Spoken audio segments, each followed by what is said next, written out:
Good evening, everyone, and welcome to our event. My name is Professor Ann Karagosian, and it is my privilege as the director of the UCLA Promise Armenian Institute to welcome you to the world premiere of a recently discovered short lost film, Jackie in the Near East, produced by the Near East Relief Organization in 1924 as part of their efforts to raise funds for humanitarian assistance for survivors of the Armenian Genocide. Besides the film itself, there will be an introductory remarks by the well-known filmmaker, Dr. Carla Garabedian of the Armenian Film Foundation, and a panel discussion on the film with several distinguished individuals, Professor Keith Wattenpaugh, Professor and Director of Human Rights Studies at UC Davis, film producer Shant Mardirosyan of the Near East Foundation, and Dr. Taner Akjam, Director of our Armenian Genocide Research Program at the UCLA Promise Armenian Institute. Dr. Garabedian will be introducing our panelists in more detail shortly, and I note with gratitude that this film is being screened courtesy of Black Hawk Films and the UCLA Film and Television Archive. I am also pleased to note that our event this evening is co-hosted by the Armenian Film Foundation, and our co-sponsors for the event include the UCLA Film and Television Archive, the Promise Institute for Human Rights at UCLA Law, the National Association for Armenian Studies and Research, or NASR, and the Ararat Eskidjan Museum. We are grateful for the support of all of our co-sponsors. And on behalf of the co-sponsors here at UCLA, I would like to acknowledge our presence on the traditional, ancestral, and unceded territory of the indigenous Gabrielino Tongva peoples. It is a privilege for our institution to acknowledge the history of the land on which we are established. Before we move on with our program and the introduction of the film and panelists, let me just mention a few procedural items. First, let me note that this event is being recorded for future viewing on our UCLA Promise Armenian Institute YouTube channel.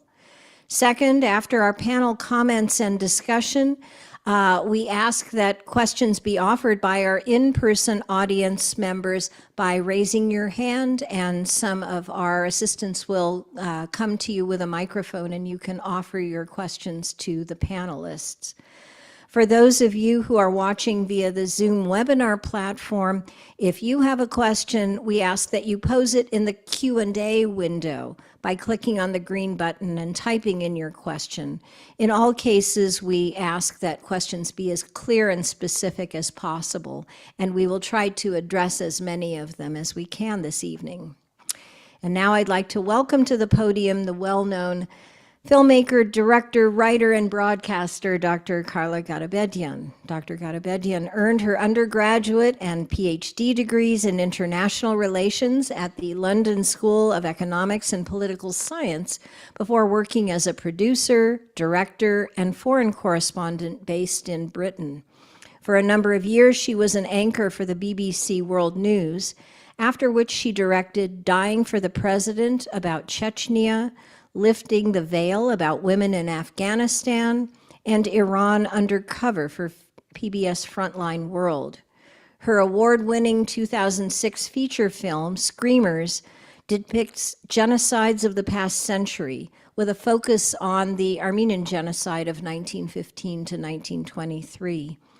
Dr. Garabedian is the recipient of numerous recognitions, including the Armen T. Wegner Humanitarian Award, the Clara Barton Medal from the National Academy of Sciences, Armenian Genocide Museum Institute. She has worked for many years with the Armenian Film Foundation, one of the preeminent centers for visual image Armenian history and culture.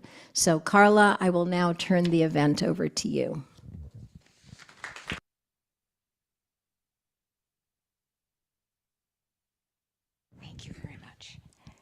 Thank you, Anne, and thank you to the Promise Armenian Institute for hosting this event tonight.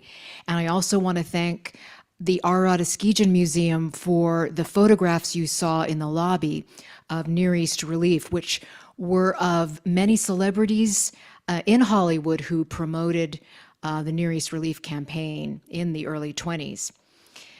So this is a special screening of the short film Jackie in the Near East that was considered lost for decades. It was made by Near East Relief, an American philanthropic organization, which was created in the wake of the Armenian Genocide, which occurred, as we know, during World War I.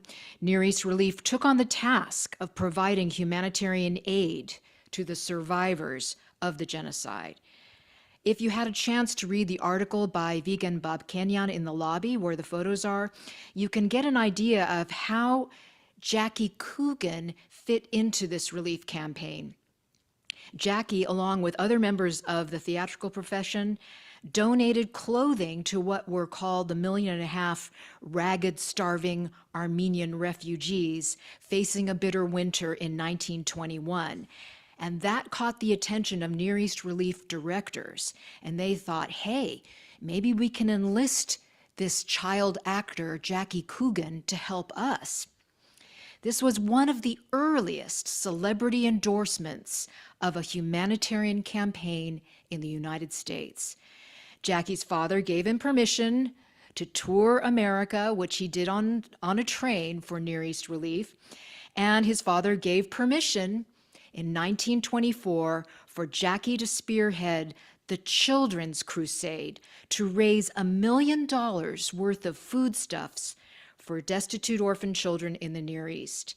You can read about this campaign in the lobby and also in the book by Vigen Babkenyan about Australia and the Armenian Genocide. Now, after Jackie toured the United States, his next stop was Greece, where he was destined to hand over $1 million worth of foodstuffs. That's about $13 million in today's terms. So relief cargo, essentially, to refugees and orphans. Now, the film we're about to see, Jackie in the Near East, is a record of Jackie Coogan's trip to Greece for Near East Relief. It's essentially a promotional film. It was screened throughout the United States and the world in 1924.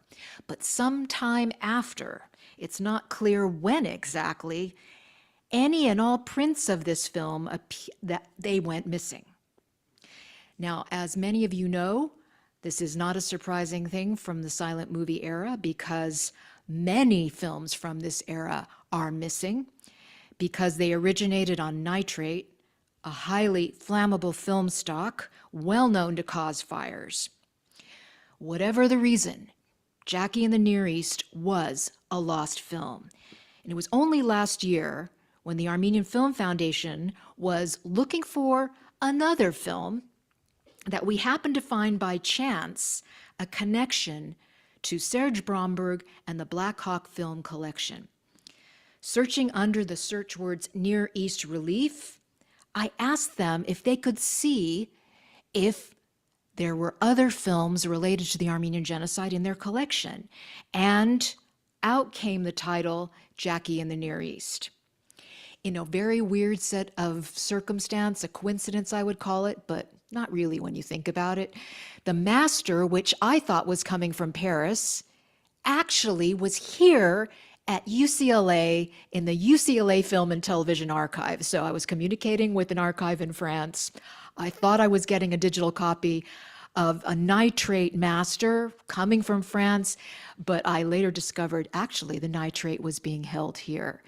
And that's really not surprising either because UCLA's Film and Television Archives has one of the largest nitrate collections in the world. You are the first audience to see the complete film since it went missing. A partial version was shown last month in Syros, Greece, to mark a special exhibition of the Armenian orphanage you're going to see in the film.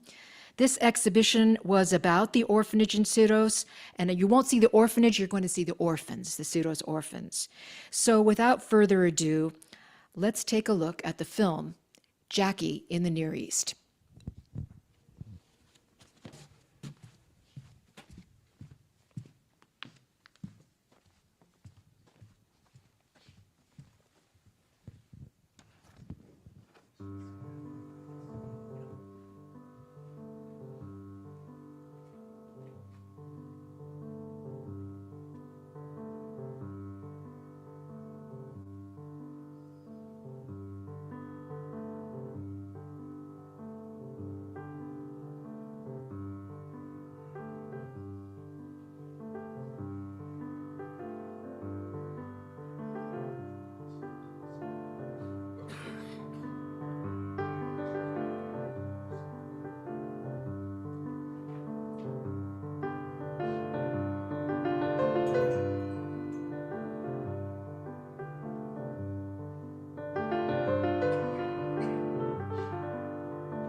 something, isn't it? So it really takes you back, and it captures something very spontaneous. That's what I thought when I saw it the first time. I'd like to invite our panelists to join us on the stage. First of all, we have coming in by Zoom, Shant Martirosyan, who is a board member of Near East Foundation, the successor organization of Near East Relief, who produced Jackie in the Near East. Shant has been a member of the board of directors of the Near East Foundation since 2002. Hopefully we're going to get him up soon. And he was a producer of a documentary about the history of Near East Relief called They Shall Not Perish, the story of Near East Relief, a really fine film that includes our two other panelists with us today, Professor Watanpow and Dr. Akjam. And that is the story of the men and women who worked to save the Armenian people and other Christian minorities in the wake of the genocide. I commend to you this documentary, which has been shown all over the world and has been translated into many languages. And Shant, is he here? There you are. Hello, Shant.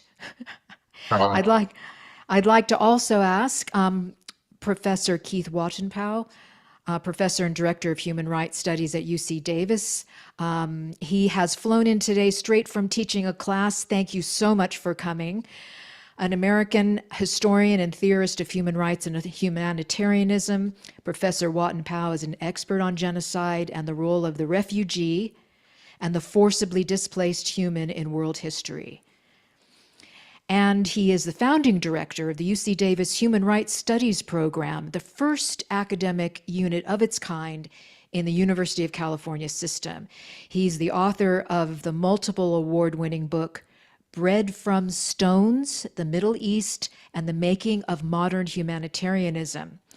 And he's currently working on a new book, The White Savior, The Waif, and the Ends of Humanitarianism, a Human Rights Critique. There's so many other things to say about Professor Watanpow, which maybe we'll get to later in the panel. But just to add, he earned his PhD here at UCLA, History of the Modern Middle East. And finally, Dr. Taner Akjam, who is also joining us. And as many of you know, Dr. Akjam is the inaugural director of the Armenian Genocide Research Program here at the Promise Armenian Institute at UCLA. Previously, he was the Kalustian and Mugar Chair in Modern Armenian History at Clark University. He's widely recognized as one of the first Turkish scholars to write extensively on the Ottoman Turkish genocide of the Armenians in the early 20th century. His latest book, amongst many others, is Killing Orders, Talat Pasha's Telegrams, and the Armenian Genocide. He's also the founder of the Krikor Gergerian online archive, and I commend you to look at that archive. That is located, if you go to WordPress, clarku.edu, the Gergerian archive, you can look into the archive of Krikor Gergerian. It's a very distinguished panel. I'm very honored to have them with us today. Okay. So if it's okay to start with you, Shant, just tell me, what did you think when you saw that film? I know I called you and asked if it really was the Lost film, and but what did you think when you first saw it? Well, Carla, you know, all of us on this panel have spent decades doing research and work on the Near East relief, and it's these moments that we wait for that are few and far between, when discoveries like the one you made recently of the film that had been lost for decades and maybe even close to 100 years. When that discovery happens, it's when you pause and you say it's all worth it. So I was very excited when you showed it to us. Coincidentally, we were in the midst of planning an exhibition in Syra, Greece, and we were spending 4 or 5 days in Athens as well. And so the timing of you contacting me to tell me about it was literally 2 weeks before our trip, and we were so thrilled to have you be part of it and for us to show a preview of parts of what we all just saw now to a Greek audience made of course, Greeks of Armenian descent as well. And so they were just, in tears to see it all, because we were walking around the sites that you see, the monuments and the places that you saw in the film were all around us. So it was really thrilling. And so, just so that our audience, bring them up to speed, in Greece, it was not known that this orphanage was there on Syros Island until it was sort of rediscovered, right? Sean, it was an army base for That's right. years. That's right. The organizer of the event, Lefteris Sakos, was a historian, and he was doing his military service as is required in Greece by all citizens. And he was stationed at a military base in Syros, Greece, which is an island 2 hours off the coast of Athens. And it was there that, as he was walking around these old buildings, that parts of the military base had these abandoned old buildings, and they discovered underneath the boards of the floorboards were artifacts and scrap paper and notes and toys that all led to him figuring out that these were remnants of what was left by orphan children that had been there for roughly, I guess it was about 10, 15 years. And, being an archaeologist by training himself, he was able to convince the commanders at the military base to allow him to organize an effort to excavate all of this. And what we saw in Syros in September, this beautiful exhibition that he and several others helped organize and design, was really a 10-year effort of uncovering and reconstructing the orphanage. And we were thrilled to collaborate with him, because many of the materials and memoirs and memorabilia that we had at the Near East Relief Archives in Tarrytown, New York, at the Rockefeller Archive Center, were very helpful for him and his team to reconstruct maps of what the orphanage once looked like. And to also, much to my pleasant surprise, about 10 years ago, around the time when he was making this discovery, I was contacted by a woman who was the granddaughter of two Near East Relief workers, Fred and Clara Migley.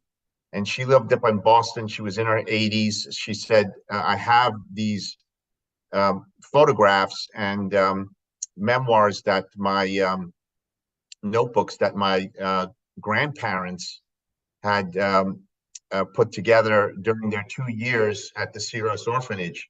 Would you like them? And I said, oh my gosh, see, that was one of the other moments, when your work, all this work comes to a point of gratitude. And she donated them to the Near East Relief Archives, and they sat there for years. We, of course, researched it and looked through it, and it was beautiful. We made it available to a lot of other researchers, but never made the connection until Lefteris said, hey, do you have anything in your archives about the Syros orphanage? And I said, well, we happen to have memoirs of these relief workers. And he was so excited to see that make the connection.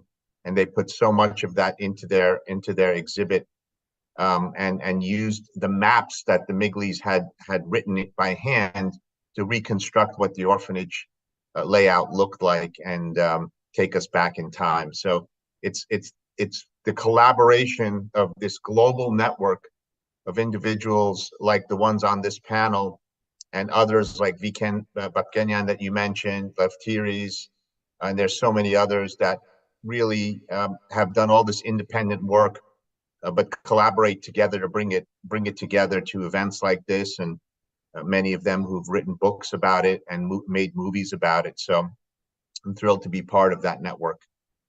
I'm glad you were there for me to call, because you were the first person to confirm that the film was indeed the film.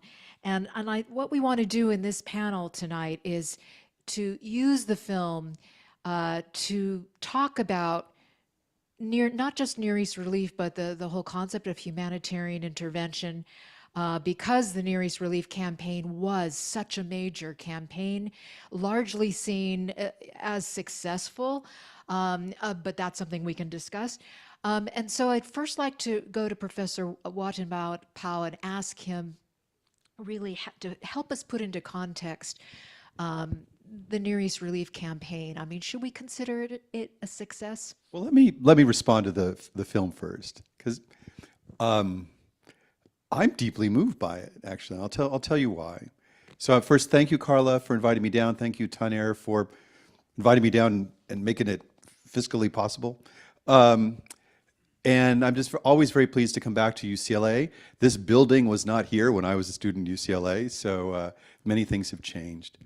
So those of you who are familiar with my work, or I'm hoping can be after this, I've written extensively about Armenian children who were taken from their families during the genocide and put into Turkish orphanages to be Turkified, and then successfully came out and established themselves as Armenians again. But I've also written a lot about Armenian young people in Near East relief orphanages as well. And so in my mind, all the images I have of these young people are photographs from the AUB archive, or photographs from the Near East Relief Archive, some of their memoirs, some of memoirs of Panyan and others that are just really harrowing, really harrowing. And in all those photographs, because of the standards of the day, you had to stand at attention when you had your photograph, and everyone had these very serious expressions on their faces. So in my mind, orphans are always serious. They're always serious people. And what I am thankful about for this film, and I'm trying to hold back tears at the moment, is that I could see them laugh.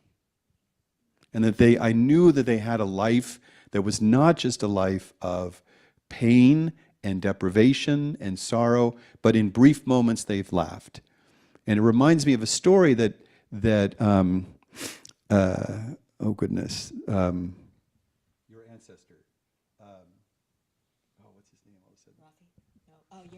Yervant Odian, excuse me. Yeah, my cold is also interfering with my memories.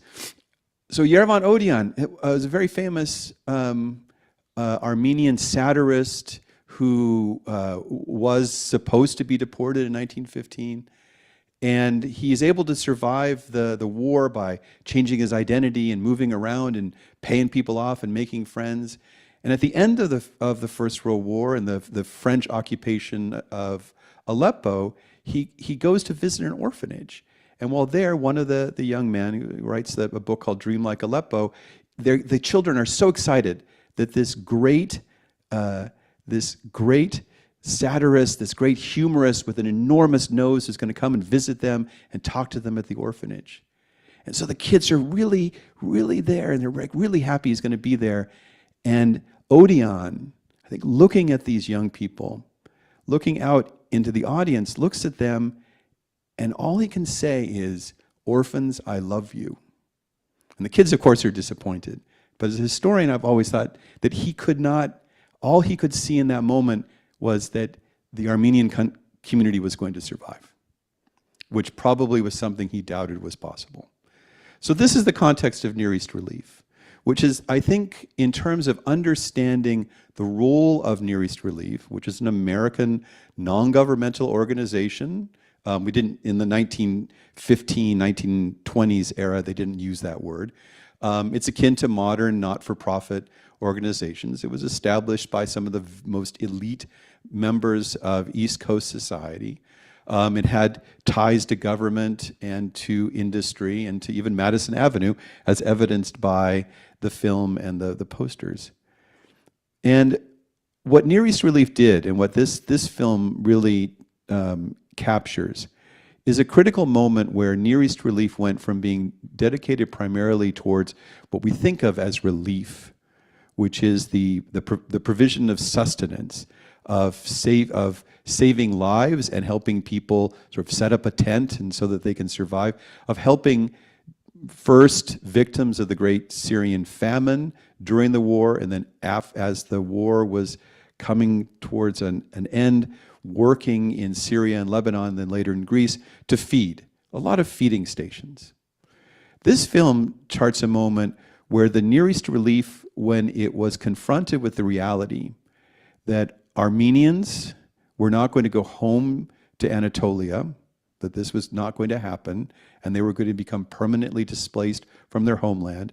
And in Greece, that also with first the Anatolian disaster, I say that for my Greek friends, the Anatolian disaster and the exchange of populations, that enormous numbers of Greek orphans were not going to go home, that Near East relief shifts its focus from just relief to community survival, and taking the steps necessary to help the Armenians as a people maintain their communal, cultural identity and integrity as a community. But also, I think this is something we were talking about earlier, which is that Near East relief takes a departure from traditional humanitarian practices of strict neutrality and really positions itself as kind of like a state for the displaced and refugee Armenians in this condition, stepping into the vacuum created by denationalization and also by displacement. So this is a great film that catalogs that, because it's also sort of Near East relief introducing this new community of orphans to the world as well. So, Taner, what was your initial reaction? I mean, thank you for discovering this movie. It's amazing to see all these children survive the genocide, and to see them alive, really, it's a moving experience. And let me first say something about the children of Armenian genocide. It is important to know that actually assimilation was a really indispensable structural element of Armenian genocide. We may think that these children were survived coincidentally, which was not the case actually. Ottoman government, or let me put it in a different way, in early genocide scholarship, we tend to compare our cases, whether it's Native American or Armenians or the other cases, to compare with Holocaust, and then we try to bring our case as close as to Holocaust so that to make our case that ours is also genocide. And by doing so, we actually sacrifice an important segment of this genocidal process. And assimilation was really a structural element of Armenian genocide. Even before, let me give you an example to make it clear.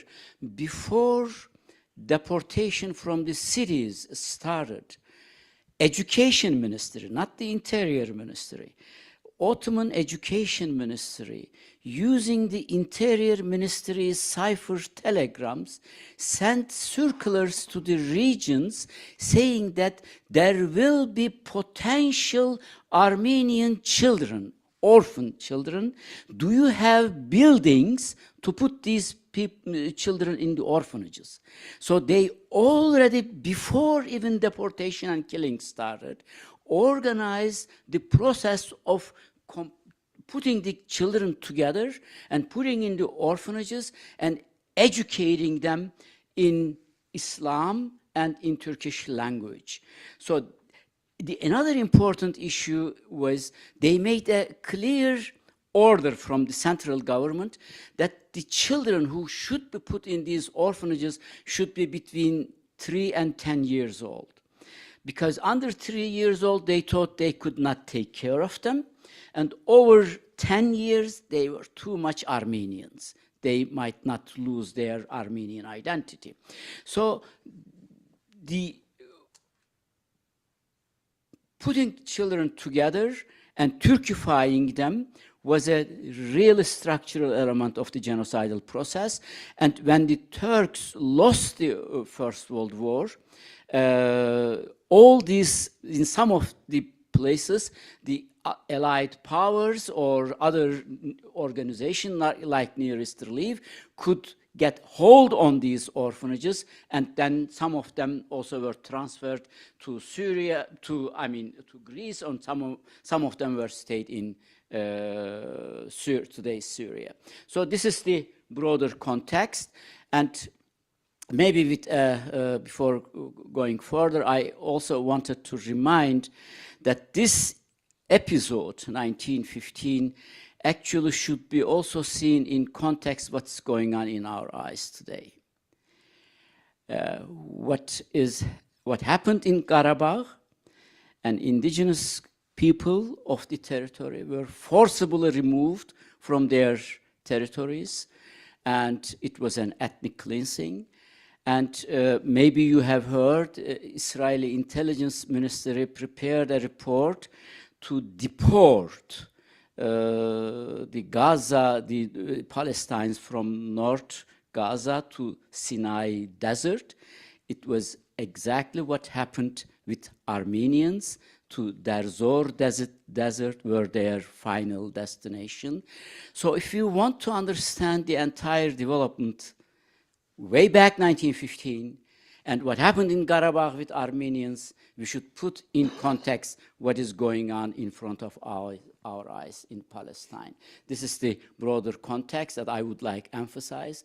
Israel, Turkey, and Azerbaijan, they are developing a certain policy in the area, and which reminds us really the Armenian genocide also.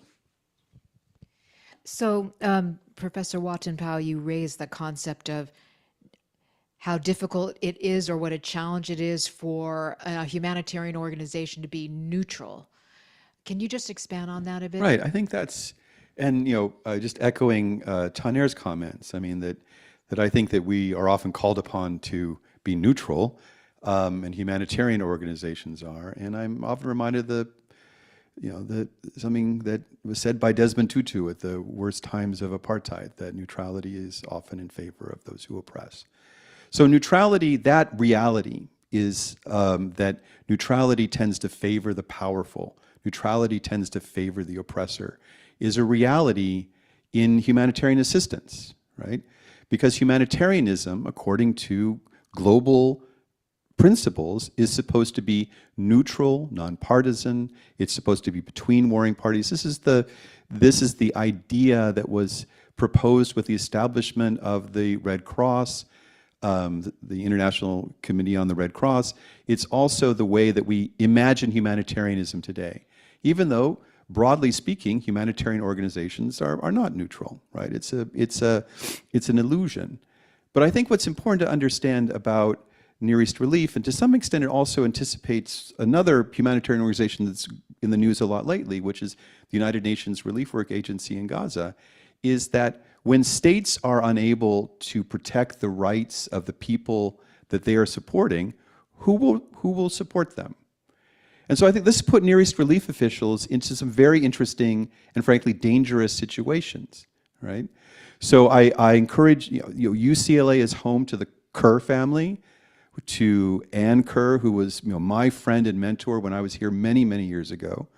Her late husband, Malcolm Kerr, who was murdered, in fact, by Islamist extremists in Lebanon, agents of the government of Iran, but whose parents were among the leading Near East Relief aid workers, who then, Stanley Kerr and Elsa Kerr, who remained in Lebanon to really work not just with the Armenians, but also the people of the entire region. And I'd be very hard-pressed to see them as neutral, because they recognize that their neutrality would be devastating to the Armenian community, right? That they had to pick a side, and they picked a side. Now, what's interesting is, Shant now directs or helps lead an organization that's a modern humanitarian organization that does assert neutrality in its practice, right? So I'd be very interested to hear some of his thoughts on this as well. But this is a real challenge for us going forward, right? Which is that we're entering a period in our history where this last week, and of course this gives you a sense of why some populations get attention and others don't. The United Nations just released a staggering statistic that nearly 7 million people are internally displaced in Congo. It's the largest number of internally displaced people in the world now, more than in Syria, more than in any other place. This is because of a lack of governance, a lack of structure, but also, frankly, I think this is the first time any of you have heard about this number of displaced people in Congo. What is the role of humanitarianism in that case? Should humanitarianism step in and serve as in kinds of governmental features? Should it be supporting the idea of citizenship?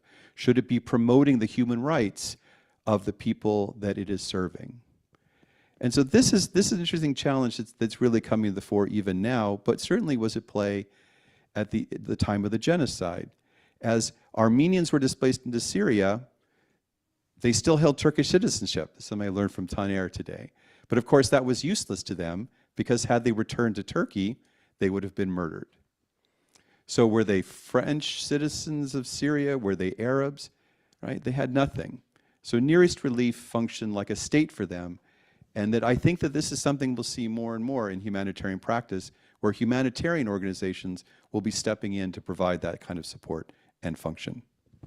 Sean, just to throw it back to you, you spent a lot of time on your documentary chronicling the development of Near East relief, and you were telling me about some of the differences that emerged between some of the key personalities. Tell us a little bit about that.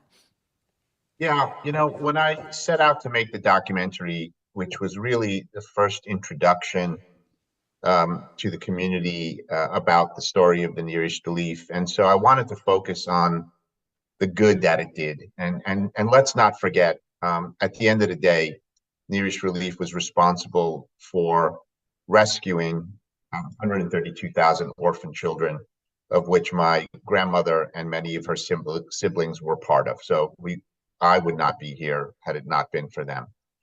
And they fed millions of people and helped millions of refugees, not just Armenians, but Greeks and Kurds and Arabs and Jewish people that were all suffering under the collapse of the Ottoman Empire.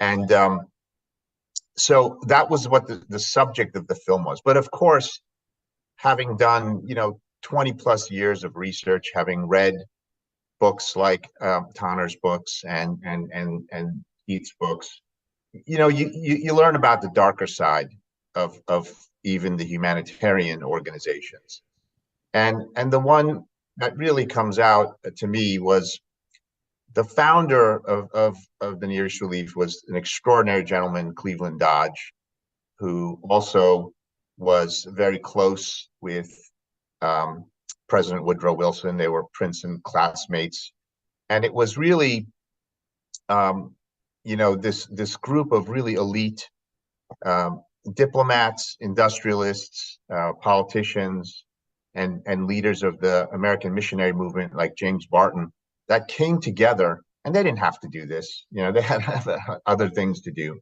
but they came together and decided that they were going to create the Near East Relief, and that they were going to fund it themselves and then go raise money and help thousands and then later millions of people that were affected. Now, this was not just a short venture. This was a lifelong effort for them. All of them, when they passed away, were still in some form or another involved with the Near East Relief. And Henry Morgenthau, of course, was known as the ambassador at the time who really raised his voice. He was an upstander and let the world know what was happening. So the contrast to this is we always question, could the Armenian genocide have been prevented had there been military intervention and on the part of the United States? And that's a dilemma because there were people in positions of power that could have influenced military intervention, and they chose neutrality. And there are reasons that they did that, some of which were self-preservation. let's not forget the missionary movement in Ottoman Empire was massive. It had $100 million worth of assets in schools and universities and churches, and they were trying to bring their form of Christianity to the Muslim world. Of course, that was rejected, so they focused on the Christian subjects of the Ottoman Empire, primarily Armenians and to some extent Greeks, and they really provided them with opportunities to get educated, to take administration of their healthcare, to build universities, to be trained in certain skills, and all of these things are positive contributions. But again, with maintaining neutrality, such that it really comes to a point when someone like Cleveland Dodge, who really had the ear of President Woodrow Wilson, convinced him, and this is in Morgenthau's memoir, not to intervene militarily. And it was because of the risk of losing that massive infrastructure that took 100 years for the missionary movement to build. They lost it anyway at the end of the day, because once the Ottoman Empire collapsed and the Kemalists took over, they took possession of all of those schools and properties and really marginalized the role that the missionaries maintained there. But I have the dilemma, which is, well, what if they did nothing? Versus, intervening. They could have done more, and they could have done nothing. And so they were in the middle, and we have to be grateful for that to some level. But to Keith's point, this is a dilemma that humanitarian organizations, even today, and I'm involved in one, has to deal with, which is, how do you stay and work in regions where you have hostile governments, and without their approval of you being there, you can't be there. So the choice is, don't help at all and watch, or compromise yourself to some level and at least help people survive. And so that's the dilemma of humanitarianism, even in today's world. Thank you, Sean. Dr. Akşam, you had a thought to add, I think. I mean, it's a comment maybe to Sean's point, maybe to extend a little bit. Nearest relief did not only save the Armenian children and the life of individuals. Throughout this work, they also made an enormous contribution to the creation of Armenian culture and identity. This is a very interesting point, actually, we mostly forget. If we remember the genocidal process, the Armenians from Western Armenia or Eastern Turkey were mostly exterminated. And those Armenians arrived Syria or were mostly Armenians from Cilicia, Marash, or from Western Anatolia, those who almost lost or they were on the edge of losing their Armenian identity. And when they arrived Syria, most of these children could not speak Armenian language. And nearest relief, when they established their orphanages and other homes for the children and the girls and the surviving Armenian families, they started Armenian language courses. And there were, because of the zeitgeist, because of the mentality of the period, understandable, there was also a movement saying that don't speak perpetrators' language. And then through this education, we also experienced a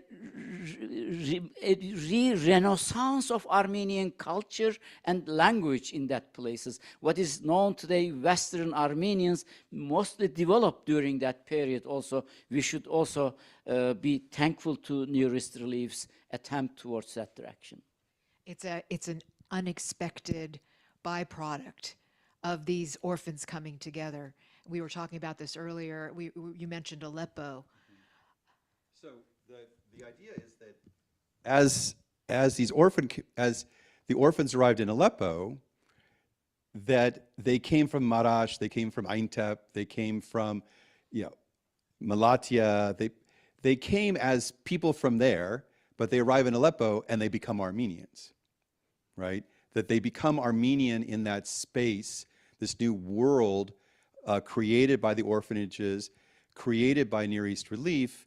And the important, I think that's something that should always be emphasized. I know Shant and I have talked about this a lot, which is one of the ways that Near East Relief demonstrated it's different from the missionaries of old was that they collaborated extensively with the Armenian Apostolic Church, right?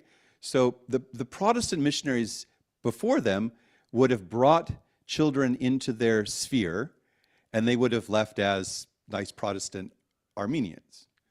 When Near East Relief came, they made an agreement with the Orthodox, Catholic, and Protestant Armenian officials that this would not happen. You had the religion you came in with, but then you went out. So as these children were being gathered in these orphanages, they could have used Turkish or Kurdish as the language of the schoolyard, right? Because they had that. But instead, they brought with them their local dialects. But then with time and education, those began to smooth out. And we see in Aleppo and Beirut the evolution of a kind of new language. And then, there's arguments on all sides whether or not that was just that it could also have been the work, and surely was the work of Armenian educators as well. But that I think what is so important, at least for me thinking about this moving forward, is how crucial children and orphans were to the creation of what we now know of as the Western Armenian identity. We can continue to chat amongst ourselves here, but before we go on, I just would be interested in your reactions, audience, and also online, if we have any questions, either about the film or about Near East Relief or anything really. Any questions? Ani.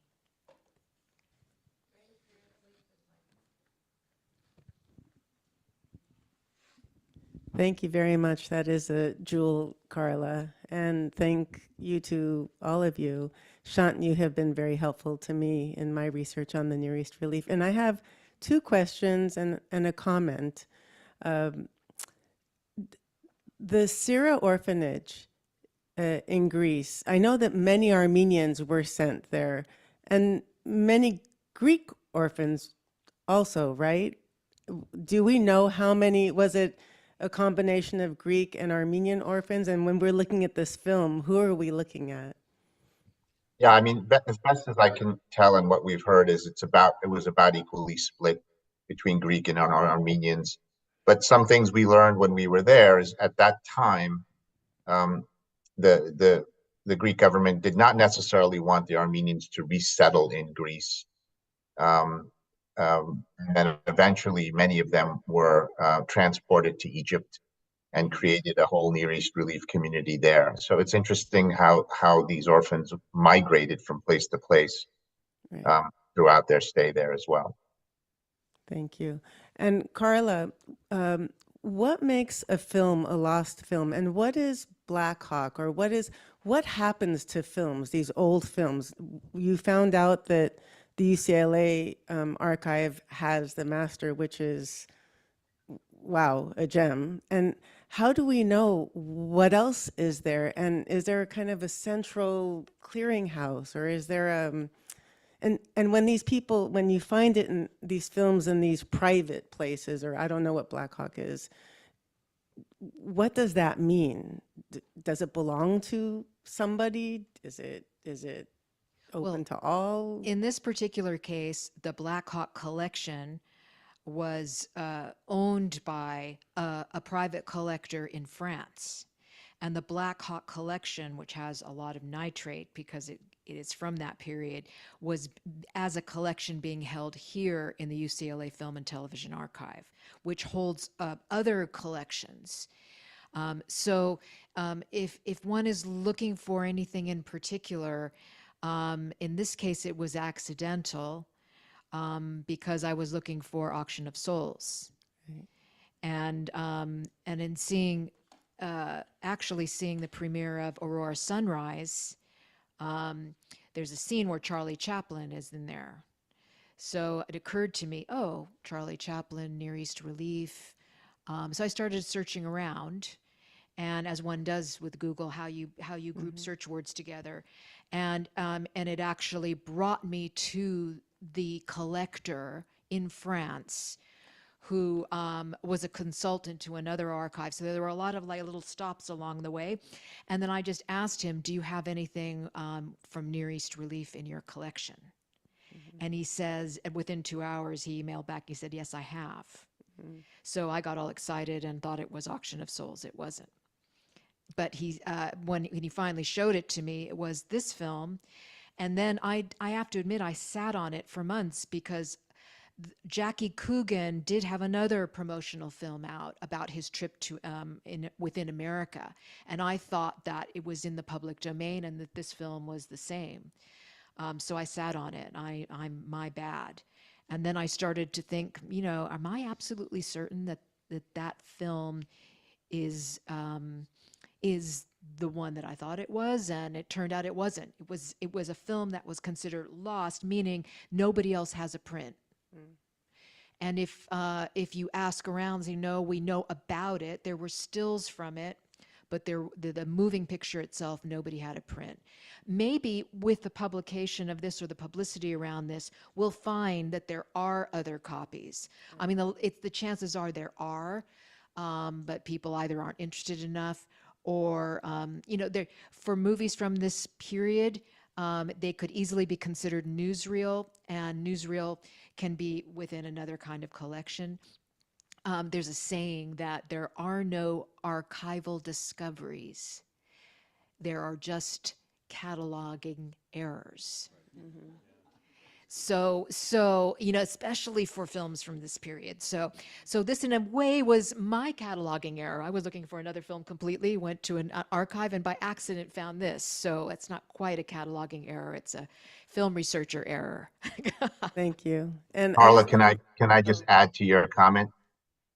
Yes, because yes. the same thing happened to us when we were making the film They Shall Not Perish.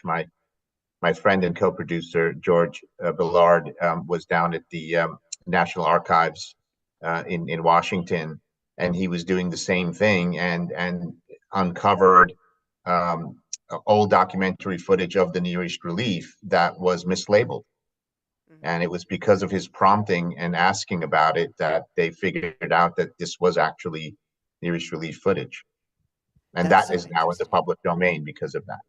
It's so interesting. And now we're in the digital age where a lot of archives are putting their inventory online, which means that, it is our responsibility, especially Armenian Film Foundation, it's our responsibility to always keep looking, that the passage of time is actually helping us because the technology has improved. So I spend a lot of my spare time going down the rabbit hole on Mr. Google. So moving on.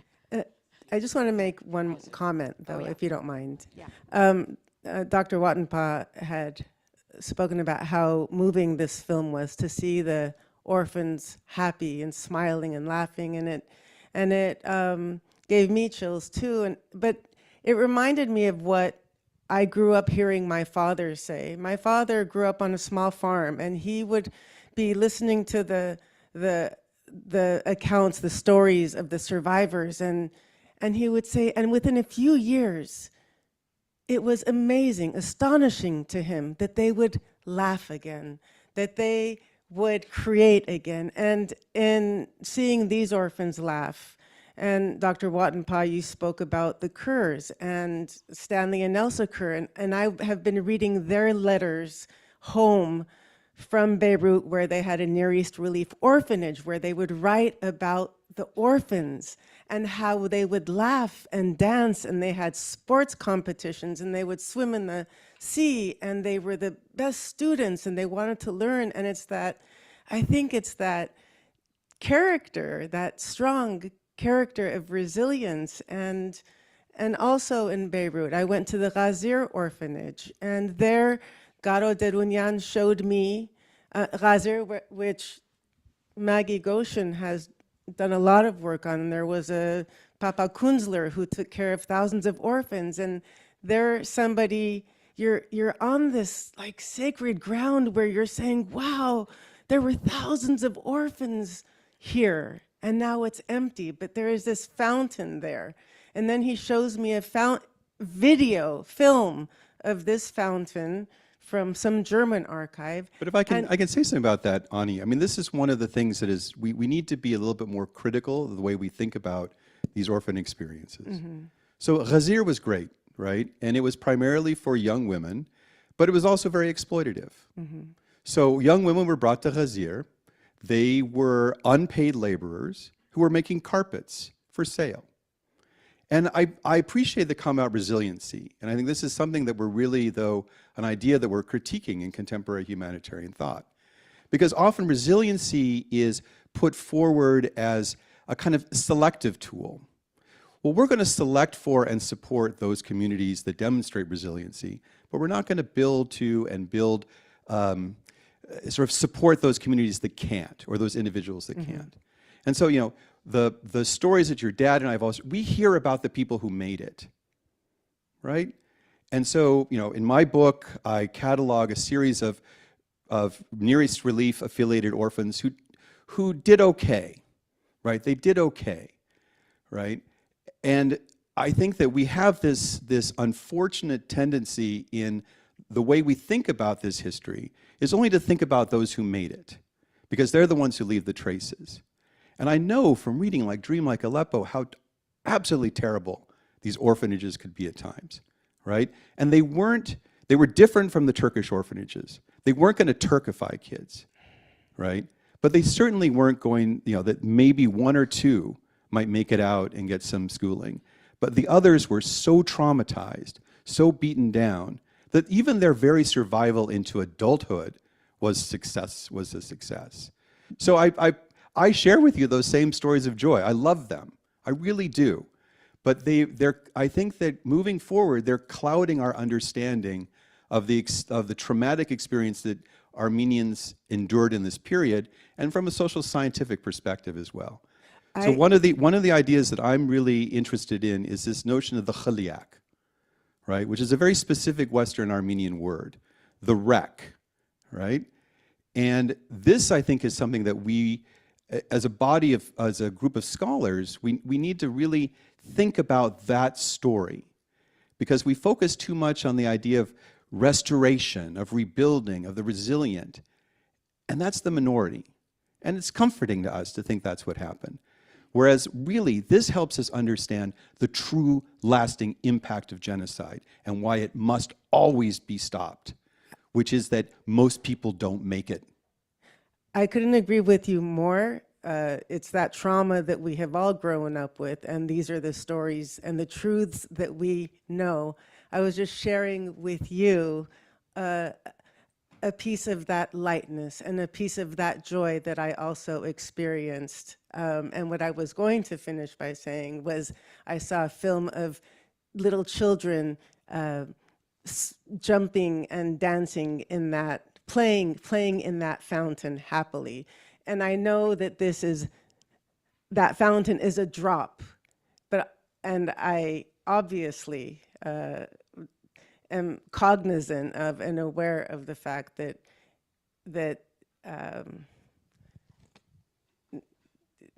it doesn't even, we don't even need to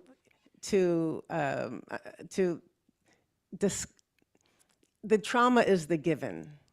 And I was just commenting on something else that I saw and felt. Actually, this is a very important point. I would like to make a side remark. My first project, 1988, was the history of torture in Turkey. And my brother was in prison around 9 years. And when I went back to Turkey, I interviewed not only my brother and all others who were in prison during that time. And we gathered together, and what I noticed was the way that they talk about their experiences. They laughed, they joked around, they made fun of each other, and so on.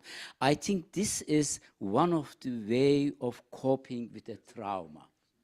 This is the way how they really try to overcome a pain. Absolutely. Because they lost their friends, tortured, they were killed.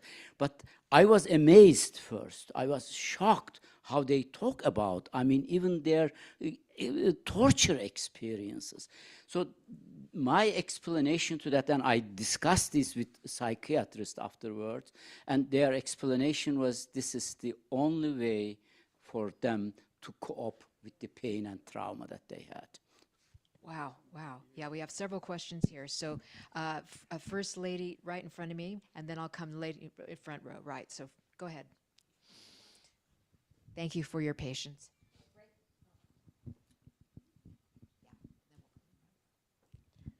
Hi, my name's Alice Yardam Hunter. I'm a third-generation Armenian American with 3 of my grandparents came before the genocide, and 1 survived and was in the Aleppo orphanage as a teacher at the age of 14. You know, just to a little bit piggyback on what was just said, as I grew up, I think I was her best friend because every time I saw her, she shared what she lived through tears. And I, as a result of being traumatized from her trauma, found myself unable to hate all Turks, actually, because I realized that they couldn't have all done this to a small group of people, relatively. So I have always felt the need to see both sides of any situation. I feel as though it's a gift, though sometimes it can be a problem. But at the same time, she would say to me, and thank you for everything that you 3 have discussed and what the film showed, which, by the way, they're all smiling, perhaps because they know that they're being filmed too.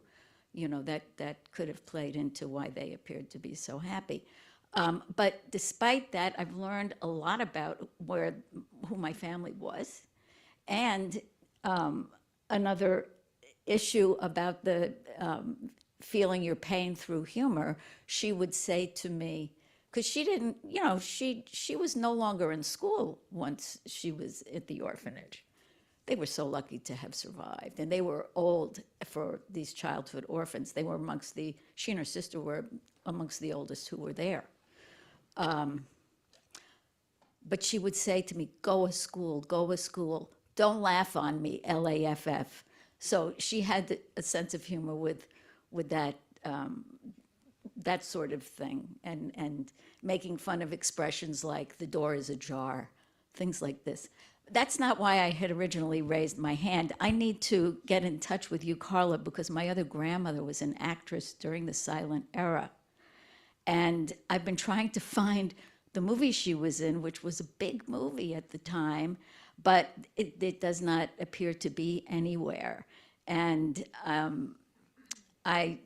you know, whatever, I don't think that necessarily we want to discuss it here, but she was Armenian too, I think, though she was orphaned as a baby, and she didn't know where she was born, actually. So, well, yeah. Let's chat afterwards. Thank you for sharing that. Yeah. Yes, Anne. Here, I'm sorry. Thank you.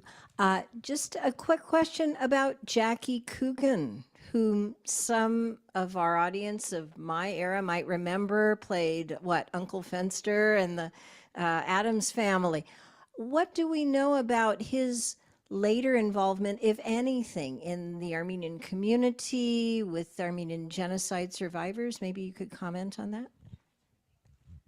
That's a very good question, and I don't know the answer to the Armenian part of it, but but going back to the period where he went to Greece, we do know that his father said he was very close to his father, number one, and his father wanted him to have the experience of seeing how other people lived, and so. His father died in a car accident when he was around, not long after this, a few years after. And Jackie Coogan was a child star, as I have mentioned. He was in the film The Kid with Charlie Chaplin. He made a lot of money and accumulated the equivalent of like $4 million in profit, you know?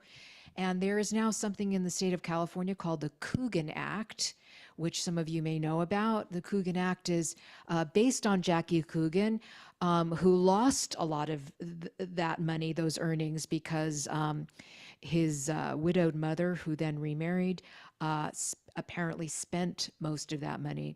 So he only had something like $400,000 left of that fortune. He went on to continue. He acted in a lot. He was a very successful actor. And but it's, you know, the question you raised, it makes me want to find out. We did invite his grandson to this event, and he was not able to join us. But maybe the answer is in talking to his family to see if there was an Armenian connection. Very good question. Yes, yes. Hi. I wanted to know what the process was of how the Near East Relief rounded up the orphans, and how did they actually transport them to Greece and Syria? I've seen pictures of American warships transporting them. And then, for instance, if they were walking in Deir Zor and the parents perished or the moms perished, those orphans, what happened to them? Like, how did they get to safety? How did they get to the Near East Relief? So some of this was the Vorpanahunk, right, the gathering of the orphans. And that was done primarily by Armenians. I know there's this unfortunate perception that Near East Relief did most of the gathering. No, that wasn't the case. It was mostly Armenian families, finding relatives, or just finding people, right? And there's wonderful work by my friend Lerna Ekbekcioglu on this as well, which I think that the Promise Institute can always get you that reference. So the Near East Relief arrives fairly late, and sometimes they're inheriting German-run orphanages, because the German Protestant missionaries were able, as allies of Turkey, remained in the Ottoman Empire running orphanages. They were, with the end of the war, they were told to leave, and then Near East Relief officials would fill in behind them. One of the things that's very interesting that I just wanted to note about that Near East Relief did that was unique in some humanitarian practice was that they often made very certain that Armenians were running the orphanages. Not that this was, you know, we know about these Americans and Europeans only because we have their memoirs, but by and large, the overwhelming majority of the staff that was taking care of these young people were Armenians, just like your great-grandmother or your grandmother, right? They would often, this was another phenomenon they did. They would try to create, she was a school teacher, but she was also, I think, something else. And she may have told you this as well. What they did was they took the kids and they tried to organize them into little family units. And then they would take an older girl and kind of make her their den mother, I guess would be the kind of modern equivalent. And her job was sort of to keep them in line, but also, I suspect, they were trying to reproduce some kind of family, a sense of family belonging, right? Which is actually a very touching idea if you think about it. So, I mean, this is a very modern idea we have in America, that you get to choose your own, like your chosen family. You hear that expression sometimes. So this is something I think, I mean, I hear this from my wife's family and other families where people who may not have even been related all of a sudden decided that they were now family. And so I've always thought this would be an interesting story to tell in this, which is that Armenians creating families for themselves for survival. So the warships, a lot of times, that's the evacuation of Izmir was a lot of the use of the warships. The French evacuation of Armenians from Adana is also another time when this took place. So And then, yeah, so that's where there was evidence of formal governmental support for their movement. But something that Sean was saying too is sometimes governments didn't want them. Right. Sean, do you want to add? Foot. I was just going to say much of it was by foot. The mass exodus that Ani just referred to by Jakob Kunzler out of what was now Turkey after the Ottoman Empire collapsed, and into Aleppo and Beirut. That was all on foot. It was 7,000 children were moved in caravans, and we have footage of that in Lepsius's film that someone referred to earlier. There's real clear footage of them, on camels, on horses, donkeys, and on foot. I only wanted to add additional information to all what has been said. Armenians first established really institutions, and individuals also. This is how I first met Anna Alexanian, and then really recruited her for my Clark graduate students program. She presented in one of the conferences where I was also part, an excellent paper on these Armenian individual efforts to save and rescue Armenians. And the addition that I want to make is that at Near East Relief, or the rescue house that you worked on it, Keith, a lot, as you know, they sent individuals in Syria in different places to collect the families, but they couldn't go in Turkey at that time.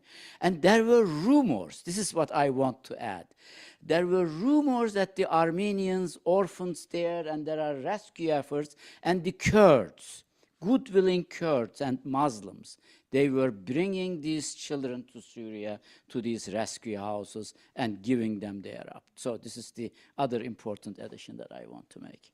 Very interesting. And the Armenian phrase for orphan gatherer is vorp havana, vorp. Yeah, it's vorp. I know, thank you. Individuals who would seek out orphans. Some of them were scattered in the countryside. Some of them were living with Kurds in the mountains. They were all over the place. And there was a campaign that I think a lot of us are familiar with, the one gold coin for one orphan campaign. You offer a gold coin to get an orphan back. And we know Soghomon Talarian was an orphan gatherer. And so he was part of a group of people. That's what they did, because the overall goal was to try to rescue, save as many Armenian children as possible. And many of these Armenian children had nobody. So, yeah. I forgot to add, of course, Sevres Agreement, Article 140 to 144. One of the articles was to collect the Armenian children in Muslim households, and the Allied power, when they occupied Istanbul, they set up a special commission, and this special commission traveled throughout the regions and collect the Armenian children from Muslim households. There were several problems during that process, and Krikor-Gergerian archive, you can find the numbers, the French and English language and Armenian language, of course, reports of these groups and the patriarchate, how many Armenian children they were able to save from Muslim households, and then estimate how many of them remained back. So it's another important source. A very interesting exercise, orphan gathering as a category. I know we're getting close to the end here. Does anybody? Yes. Another question? Yes. Sorry. I have a lot of questions, but so with this being the first real crowdfunding, humanitarian crowdfunding in the United States, it was like the GoFundMe of the 1920s. How did this not make the US history books? I don't understand. Where was that gap that? Well, it is actually in the California state standards. It is. Is it? I mean, I study this. It's one of the things I study. Okay, I had so never, in fact, yeah, it's there. I mean, it's in the genocide curriculum that I developed and others have developed. There's discussions of this. But I think one of the things that happened, I'll just try to be very brief about this, is that Near East Relief after, Sean, I've told this story to Shant as well, is that after many of the orphans aged out, there was sort of they couldn't figure out what they were supposed to be doing. And they had a later leader, this Barclay Atchison, who really thought of Near East Relief as the Near East Foundation, or Near Relief, as a way to sort of engage Americans in the rest of the world as a kind of grand scheme of social reform that was neither of the left nor the right. He was a bit of a kook. But he still had control of the organization, and so he had these sorts of, people were supposed to fast and so on, and the money they didn't use they would pay. And this is a very popular movement. But it was so outside of what was really needed in the region that eventually this is one of the things that caused Near East Relief to, in a way, go out of business and then reemerge as the Near East Foundation, as a more modern relief and development organization. And so that's some of the reasons why it disappeared. It also disappeared at the height of the Great Depression. So a lot of things were happening. And then, you know, it didn't really have much of a presence until it was revived again in the 1950s in a very strong way. So it kind of burned out is, I think, one of the ways that I would say it. But because it focused so much on orphans, the hope is that orphans who survive become adults and are no longer need to be helped. And just to add to that, you know, other historical events took place in World War II and after that really were just so enormous that, you know, it was more recent in people's minds, and history fades, and I think we all know that. And so you know, other genocides and other atrocities have overtaken some of the history here, which is why all of us sitting here have spent so much of our lives trying to resurrect it and make, you know, movies about it. So I do encourage you to go watch They Shall Not Perish, because we do touch on all of this and why there was a change in sentiment really in the 1930s when the Near East Relief pivoted to the Near East Foundation, stopped doing humanitarian work, and then focused on other development work. And it was also spread into other countries in the Middle East and Africa. The mission changed. But think about it another way. They stuck with the orphans for 15 years, from 1915 when it first started, all the way to 1930 when it changed to become the Near East Foundation. There are not that many movements that I can think of where there was a major catastrophe and there was a relief effort organized that lasted that long. You think about the crisis in Haiti. They raised billions of dollars, and after 2 years, it was forgotten. Does anyone talk about that anymore? No. I would maybe compare it only to some of the UN agencies in with respect to the Palestinian issue, where they have been similarly committed to the cause for, I don't know, it's been 75 years or so at this point. So there's not that many. Save the Children too. Save the Children too, I would add. Yeah. Save the Children's been around since the First World War. Yeah. Yeah. And the Red Cross. Maybe what is also forgotten, the big humanitarian movement in 1890s during Abdulhamid massacres. This was the actually origin of humanitarian movement, one of the important one in United States, and it is also today almost forgotten. So. Yes. Yes, that's right. Clara Barton went to the Ottoman Empire.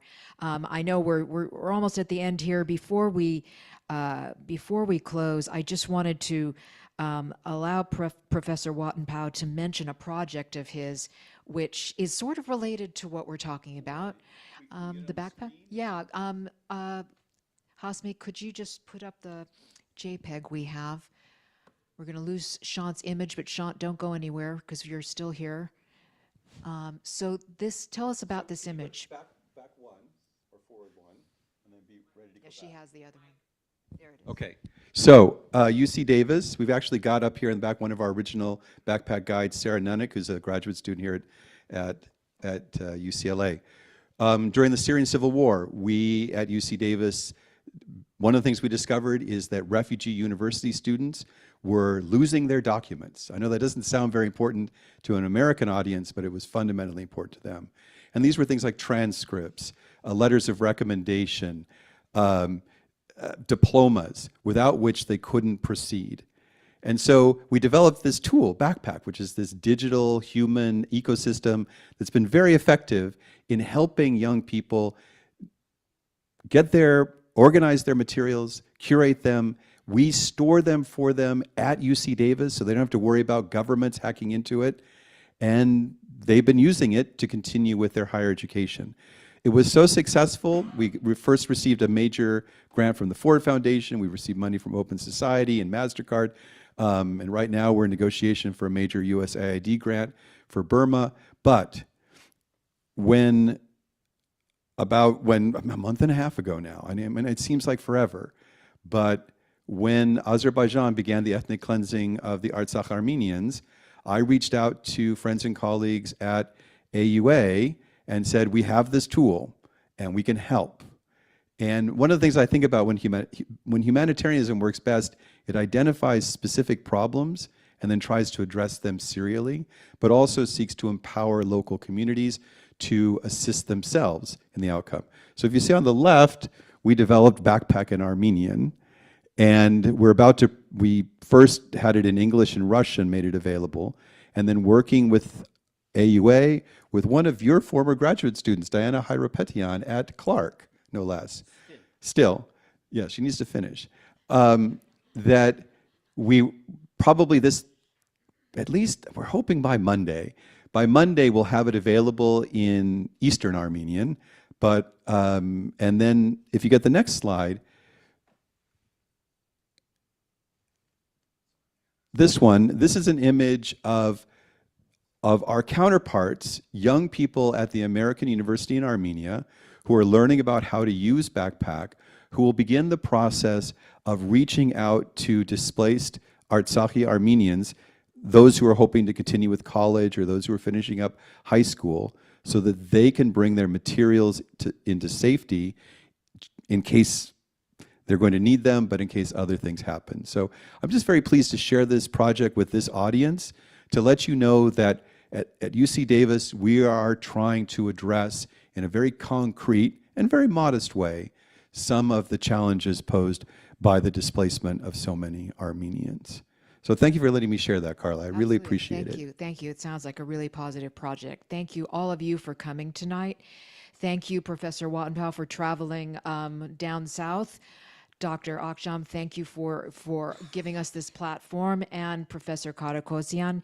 And if you know anybody who has any leads on any films, photographs, or anything from the past, we're always around at the Armenian Film Foundation looking for stuff.